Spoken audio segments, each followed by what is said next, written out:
welcome back to Politics Today. My next guest is in our Lagos studio. He is the presidential candidate of the Accord Party. He is Professor Chris Imumole. Hello, Prof. Welcome to Politics Today. Thank you for having me in your show today. Let's begin with the recent announcements made by your party. You have a vice presidential candidate now in the person of the former secretary to the Zamfara state government, Bello Maru. Why has the party made this choice? Okay, again, I want to thank you for this opportunity. Bello Maru, if you check his antecedents, you will discover that he's a party man, and he also contested as gubernatorial candidate under Accord, and before he became the state secretary for Zamfara. And most importantly, looking at my age, being the youngest presidential candidate, I would need someone who is, elderly, because in Nigerian politics today, like we would always say, we need young blood to come into the political space and ensure that Nigeria regain its lost glory. So for Bello Maru, has been in the political scene for many years, and I believe his experience, especially as secretary to Zamfara, states that have been bedeviled by security challenge. You know the peculiarity of Zamfara State. Zamfara State is one state that have been hugely confronted with serious security challenge. So I believe I will be getting first-hand information about security. And for me, Zamfara State is one state that, you know, it's one of the progeny that actually security started, looking at the peculiarity of that state. So it's, for me, the best combination. And again, as Nigeria as a federation, I'm from Edo State, from the south, and I must also pick a candidate, especially as president candidate from the northern part of Nigeria, to form the true federation and get the support of Nigeria. All right, so it's your opinion that at 38 years, getting someone as old as him would balance out in terms of experience. But then many would want to question if what sort of experience you would have as a presidential candidate compared to the other political parties who seem to have candidates with age and working experience with regard to the job that you're all seeking. Okay, quickly, I think the 2023 election is about Nigerian survival. And if we must look at a candidate that would lead Nigeria out of the present economic hardship, insecurity problem, then we must begin to look for a candidate who have demonstrated passion for Nigeria in its retrospect. That is what we've been doing. Passion, for me, in every facet of life, supersedes whatsoever. A candidate who has value for life of Nigeria, a candidate who have demonstrated passion. And if you look at what I have done privately, you can research, you will discover that out of all the presidential candidates lined up, I don't think there's any presidential candidate who have done much when it comes to supporting Nigerians with educational privileges. I've created a system for the past 15 years that I've given over 500,000 Nigerian scholarship to study. I have so much value for education. I have so much value for Nigerians and their life. If privately I could do such a thing, you know, it's about the passion to rescue Nigeria. It's about the passion to ensuring that Nigeria reclaim its identity again. You know, a lot of time we talk about experiences. For me, at my age, to have been able to be this successful, to have 3 universities, to have empowered a lot of people, and to be standing right here, that tells you that I have a progressive experience needed to move Nigeria to where it ought to be. I am young, I'm prosperous, I'm forward-thinking. And if I must tell you, those who rescued Nigeria, who has placed Nigeria in the map of progressive nature in the past, did so when they were also young. Those who fought for independence in Nigeria did same at their early 20s and 30s. And they did far well, even when they never had experience, compared to those who have the so-called experience we need. What we need now is a passionate leader who have value for his people. I have demonstrated that privately, and I can do that when I become the president of Nigeria. It's almost commendable that you have done so well as you claim. And some would want to ask this question. At 38 years of age, you say you've given about 500 scholarships, I believe, and they've empowered quite a number of people. Many would want to know, at 38, how did you make so much money to be able to do some of the things that you say you've done? It's passion. And that is what Nigerian youth must know. I'm not the richest young Nigerian in the world or the richest young person. You know, we must begin to understand that you can be successful if you have passion towards success. If you look at my trajectory, I started, as a young Nigerian from Edo State. I lost my father at the age of 12. It was difficult to go to school, and I was passionate about myself, about how to actually make it in life. And I started by establishing educational institutes all over Nigeria. Today, I'm the founder of Joint Professionals Training Institute that has given so much privilege and opportunities to Nigeria and other industries. I diversify into real estate. I also diversify into oil and gas sector. And let me say this, Nigeria must begin to know that there's a lot happening internationally. We have young millionaires. Look at Facebook. It's owned by someone I'm even older than. We must begin to know that there's prosperity if you do the right thing and if you have passion for what you do. Today, I'm standing to vie for president of Nigeria because I believe I have what it takes.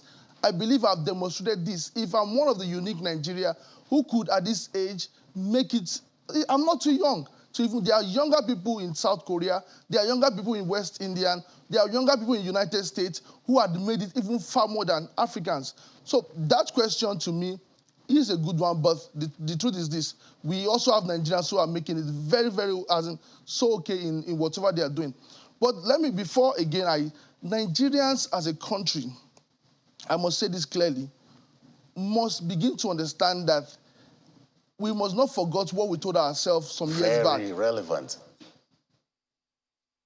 We Can you must hear me? Yes.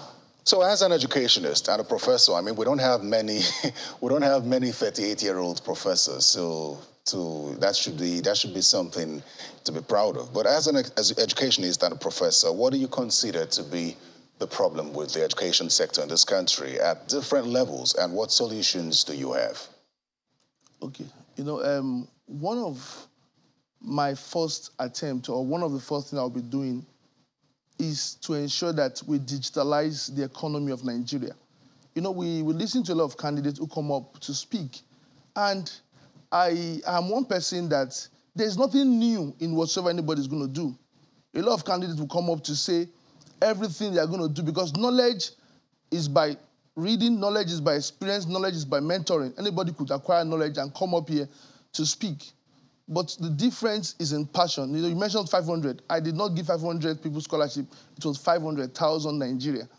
And that demonstrates passion. I have been in the education industry for years. I understand what it means to run education. The problem we have today is the problem of value, the problem of passion.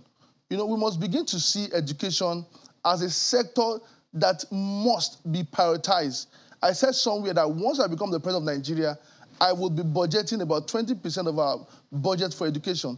As it currently stands, we budget less than 6%. That is even less than the UNESCO benchmark for education. Our educational institutes in Nigeria are largely underfunded, and that is because we need people who understand the importance of Nigerians being educated as to helping Nigerians as a country to attain its prosperity benchmark. We must understand that once we understand that there is not too much money to invest in education, the argument between federal government and ASU, to me, is unfounding. To me, is as a result of lack of value for Nigerians to be educated. For example, many people talk about ASU. Are you aware that a state like Zamfara has been shut down for 2 years? There's no more school. Abuja has been shut down. Nasarawa has been shut down. No school. We need to begin to understand the value of putting Nigerians back to school. We need to begin to digitalize our educational system. We need to begin to invest in it. What ASU is asking for is not far-fetched. They are not asking for all the trillions to be given at once. If we must begin to look at this and begin to have value, we sit down as we call ASU to order. And another thing is this. I believe the federal government is asking at this time that parents should pay a particular sum to cushion or to reduce or to help federal government in providing funds is not in the right timing. You know, you do not do that when there's agitation. That is very important. For example, let's look at a school like University of Lagos. University of Lagos have about 40,000 students and about 3,000 workforce. You know, 80% of the funding that is required in school goes to salary. If you look at this sum compared to what is paid to staff, you discover that what the student is paying about 14,000 for a new student, about 20,000, is not even enough. So what we must do at this point is, first, to me, understand the value. That is what we have been able to use to empower the life of Nigerians and ensure that Nigerians are educated in our own system. We created a system... Professor Imumuolen, if I can come in here, pardon me, we're almost out of time. If you become president in 2023, you'd be inheriting what the federal government calls its programs to lift 100 million Nigerians out of poverty in 10 years.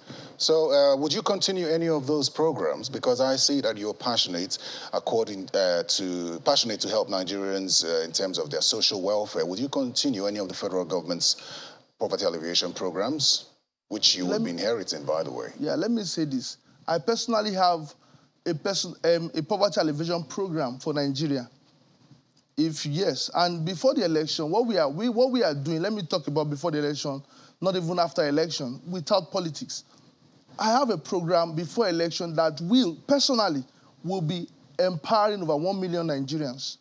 And we have been doing this. Check out our track record. And that is because of passion.